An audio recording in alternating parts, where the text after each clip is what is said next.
പുരോഹിതൻ എപ്പോഴാണോ ദേവാലയത്തിൽ പ്രവേശിക്കുന്നത്, പുരോഹിതൻ പ്രവേശിക്കുമ്പോൾ അവൻ്റെ കയ്യിൽ ഫ്രാങ്കിൻസെൻസ് അഥവാ കുന്തിരിക്കമുണ്ടായിരിക്കുക. യേശു കർത്താവ് പുരോഹിതനല്ല, അല്ല, അവൻ ശ്രേഷ്ഠ മഹാപുരോഹിതനാണ്. അവൻ ശ്രേഷ്ഠ മഹാപുരോഹിതനാണ്. അർത്ഥം, പിതാവായ ദൈവത്തിൻ്റെ വലതു ഭാഗത്ത് അവൻ നിനക്ക് വേണ്ടി മധ്യസ്ഥ ചെയ്യുന്ന.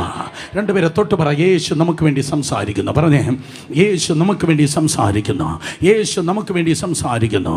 എല്ലാ പ്രൊട്ടസ്റ്റന്റും കേൾക്കട്ടെ, എല്ലാ പെന്തക്കോസ്റ്റലും കേൾക്കട്ടെ, എല്ലാ കത്തോലിക്കലും കേൾക്കട്ടെ. 1 തീമോഥെയോസ് 2:5 വേദപുസ്തകം പറയുന്നു, ദൈവത്തിനും മനുഷ്യർക്കും മധ്യേ മധ്യസ്ഥൻ ഒരുവനത്രേ. ദൈവത്തിനും മനുഷ്യർക്കും മധ്യേ മധ്യസ്ഥൻ പലരല്ല, മധ്യസ്ഥൻ ഒരുവനത്രേ. വൻ കാര്യങ്ങൾ നിന്റെ ജീവിതത്തിൽ സംഭവിക്കാൻ വേണ്ടി പോകുന്നു. വലിയ വിടുതലുകൾ നിന്റെ ജീവിതത്തിൽ ഉണ്ടാകാൻ പോകുന്നു. ലാസറുകൾ പുറത്തു വരുവാൻ വേണ്ടി പോകുന്നു. കാരണം എന്ത്?